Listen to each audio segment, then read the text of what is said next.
Chapter number 2 episode number 6 topic equipotential surface.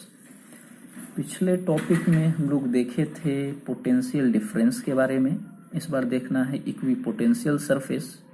वैसे आप लोगों को हम बता दें कि पिछला जो एपिसोड नंबर 5 था उससे जो है रिलेटेड एक न्यूमेरिकल हम खुद सॉल्व किए थे और एक क्वेश्चन जो फोटो कैप्चर करके आप लोगों को सेंड किए गए होंगे उसमें एक क्वेश्चन हम एज ए होमवर्क भी दे दिए थे।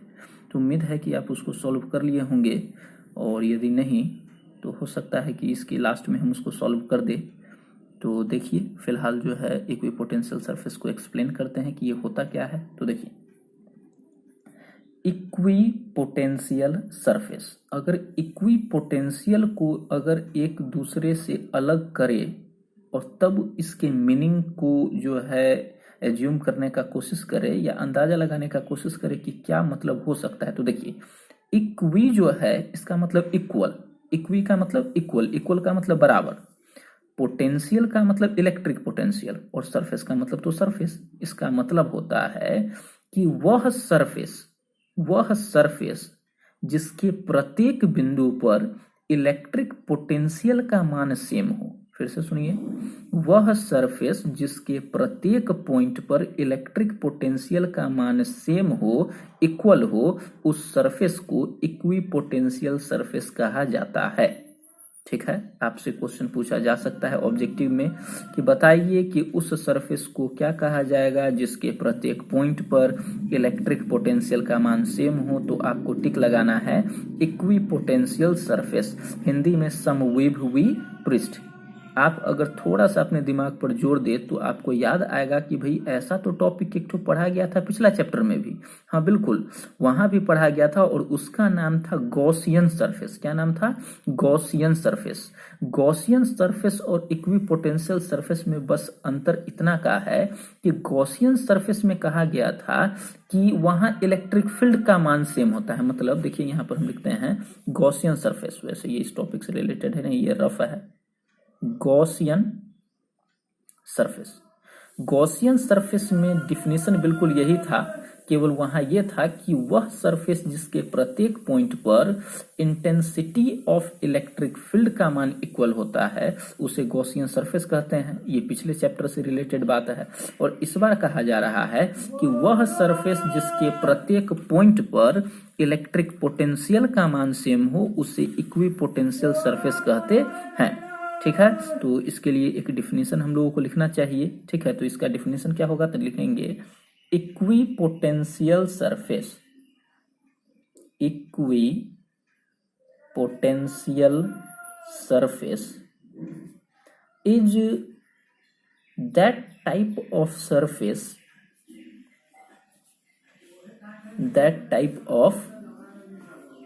Surface, for which the magnitude of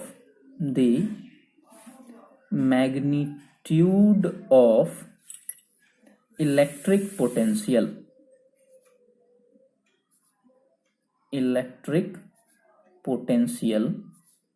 at each point on the surface is equal। देखिए equipotential surface is that type of surface for which the magnitude of electric potential at each point, यहाँ point छूट गया है, इसको लिखना है at each point on the surface is equal. मतलब वैसा सरफेस जिसके ऊपर आप कोई भी पॉइंट कहीं पर भी क्यों न ले ले, प्रत्येक पॉइंट पर इलेक्ट्रिक पोटेंशियल का मान क्या होगा? सेम ही होगा। तो उसको कहा जाएगा इक्विपोटेंशियल सरफेस। ठीक है यहाँ तक।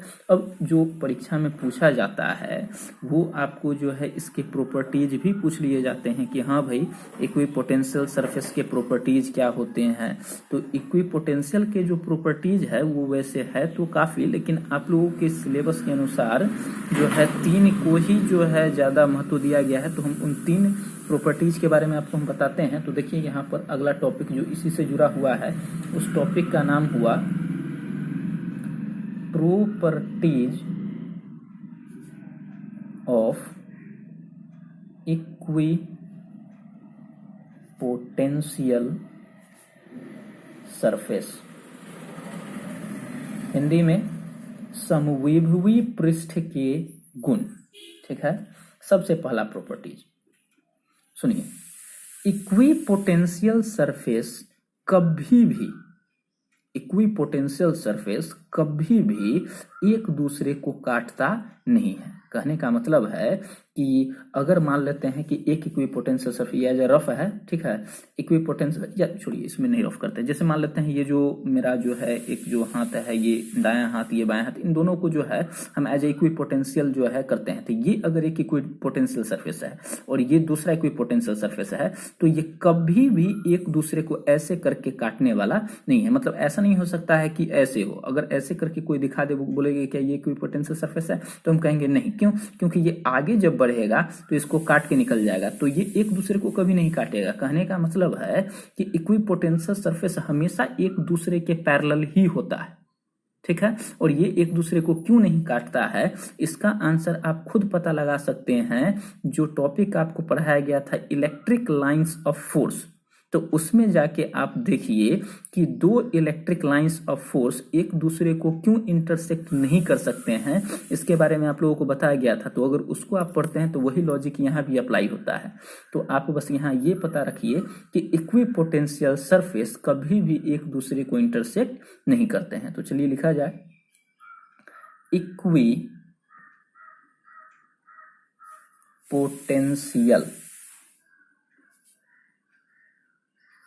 surface never intersect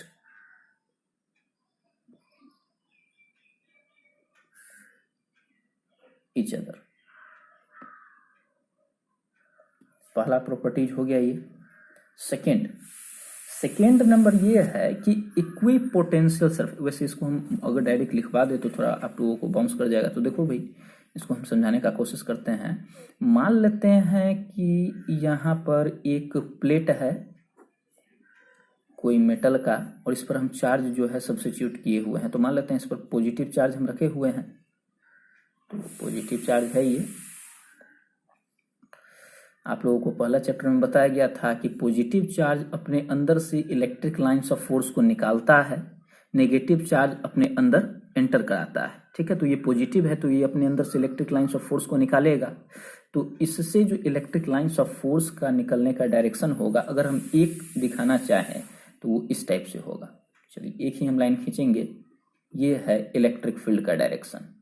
ठीक है, अब अगर हमसे कोई कहे कि यहाँ पर इक्विपोटेंशियल सरफेस को पहचानिए और एक आपको ऐसे करके डायग्राम बना दिया,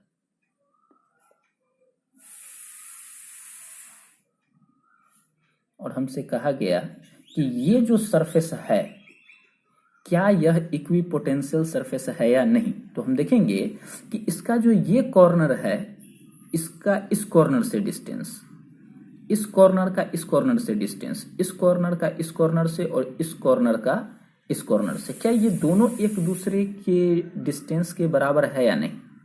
तो अगर हमको पता चला कि भाई इसके प्रत्येक पॉइंट का डिस्टेंस इससे प्रत्येक दूरी का समान है, इसका मतलब है कि इस पर इलेक्ट्रिक पोटेंशियल का मान सेम होगा। क्यों? क्योंकि इलेक्ट्रिक पोटेंशियल भी का मान होता है 1/4 pi epsilon not into Q बटा में आर। क्यू का मान तो सबके लिए सेम है, लेकिन आर का मान यहां से यहां, देखिए हम लिखी कर देते हैं, मान लेते हैं यहां से यहां तक का दूरी आर, यहां से यहां तक का दूरी भी आर, और एक मिनट नहीं गलती कर दिया यहाँ, और ये ऐसे इसका आर, मतलब प्रत्येक कॉर्नर का प्रत्येक कॉर्नर से डिस्टेंस आर ही हो, तो सब जगह पर आर का मान सेम डालिएगा तो भी का भी मान तो सेम ही आएगा ना। तो इसका मतलब है कि इसका डिस्टेंस इससे सेम है, मतलब ये इक्विपोटेंशियल सरफेस हो गया। तो चलिए इक्विपोटेंशियल सरफेस को हम ई एस से दिखा देते हैं, बस ऐसे रफ किए हैं इक्विपोटेंशियल सरफेस। अब आपसे कोई कहे कि अगर ये इक्विपोटेंशियल सरफेस है, भाई ये तो प्रूफ हो गया, तो जरा बताइए कि इक्विपोटेंशियल सरफेस, जैसे देखिए ये जो है ऊपर जा रहा है तो उसको हम और ऊपर पहुंचाते हैं। तो अब अगर हमसे कोई कहेगा कि इक्विपोटेंशियल सरफेस पर इलेक्ट्रिक फील्ड का डायरेक्शन क्या होता है, तो आप देखिएगा कि इक्विपोटेंशियल सरफेस है ये, और ये जो लाइन ऊपर जा रहा है यही तो है इलेक्ट्रिक फील्ड। तो इलेक्ट्रिक फील्ड का डायरेक्शन हो गया ये।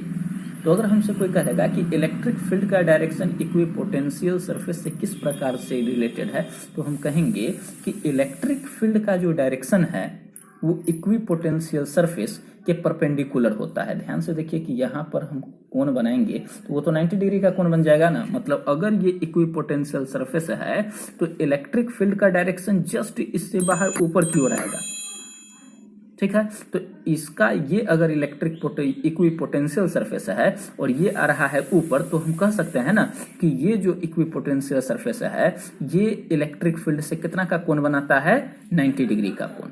उम्मीद है समझ में आ गया होगा। ये रफ भी आपको यही कह रहा है कि ये है इक्विपोटेंशियल सरफेस और ये लाइन जो ऊपर जा रहा है ये क्या है, इलेक्ट्रिक फील्ड का डायरेक्शन। ये रफ आप लोगों को उतारने की जरूरत नहीं है, वैसे आप चाहे तो उतार भी सकते हैं, लेकिन ये बहुत ज्यादा इंपॉर्टेंट नहीं है, ये समझाने के लिए केवल था। तो यहाँ पर हम लिखने वाले क्या है, तो लिखने वाले ये हैं कि इलेक्ट्रिक फील्ड का डायरेक्शन इक्विपोटेंशियल सरफेस के परपेंडिकुलर होता है, ठीक है।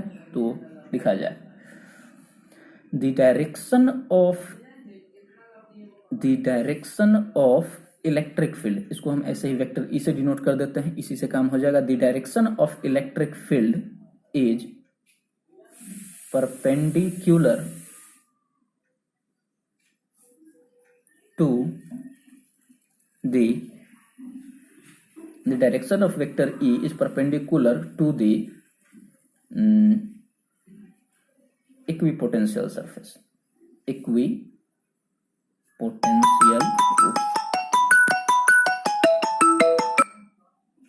equipotential surface, ठीक है। थर्ड जो है वो है कि समविभवी पृष्ठ जो है, जैसे कि ये इक्विपोटेंशियल सरफेस, इसके किसी पॉइंट से आप किसी पॉइंट के नजदीक जाते हैं तो जो वर्क डन होता है उसका जो वैल्यू है वो 0 होता है। ये कैसे होता है इसको हम अगला टॉपिक में देख लेंगे, तो फिलहाल जो है नहीं अगला वीडियो में देख लेंगे। तो यहाँ हम केवल लिखने वाले ये हैं कि इक्विपोटेंशियल सरफेस पर जो वर्क डन होता है वो 0 के इक्वल होता है। तो देखिए हम यहां पर क्या लिखने वाले हैं कि work done in moving an electric charge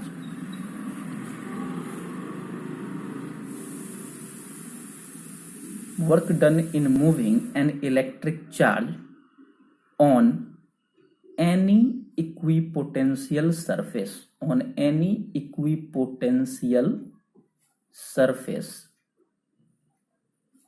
is equal to 0।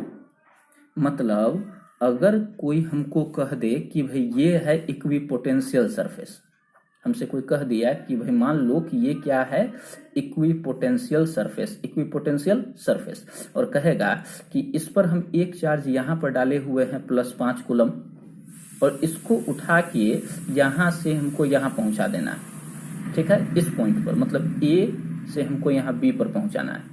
तो कहेगा कि ए से बी तक पहुंचाने में कितना वर्क डन होगा। तो हम फिर से उससे पूछेंगे कि जरा बताओ क्या ये इक्विपोटेंशियल सरफेस है, तो कहेगा हाँ बिल्कुल है। तो हम कहेंगे कि अगर ये इक्विपोटेंशियल सरफेस है तो ए से बी तक ले जाने में है ना जो वर्क डन होगा उसका वैल्यू होगा 0, उसका वर्क डन क्या होगा 0। तो यहां से आपको ये प्रॉपर्टीज याद कर लेना है कि इक्विपोटेंशियल सरफेस पर इलेक्ट्रिक चार्ज को एक पॉइंट से दूसरे पॉइंट तक ले जाने में वर्क डन 0 के बराबर होता है।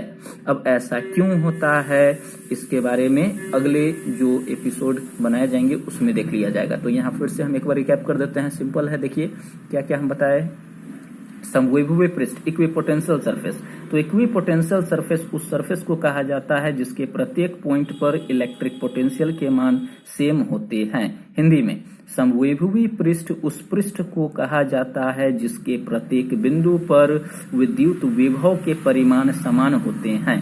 प्रॉपर्टीज ऑफ इक्विपोटेंशियल सरफेस, समविभुवी पृष्ठ के गुण। सबसे पहला गुण क्या है? तो सबसे पहला गुण ये है कि समविभुवी पृष्ठ कभी भी एक दूसरे को काटती नहीं है। दूसरा नंबर क्या है कि विद्युत क्षेत्र की तीव्रता की दिशा समविभुवी पृष्ठ के लंबवत होता है, मतलब परपेंडिकुलर होता है। और तीसरा कि इक्विपोटेंशियल सरफेस पर चार्ज को कहीं पर भी हम अगर ले जाएंगे तो जो वर्क डन होगा उसका मान हर स्थिति में 0 के ही बराबर होगा।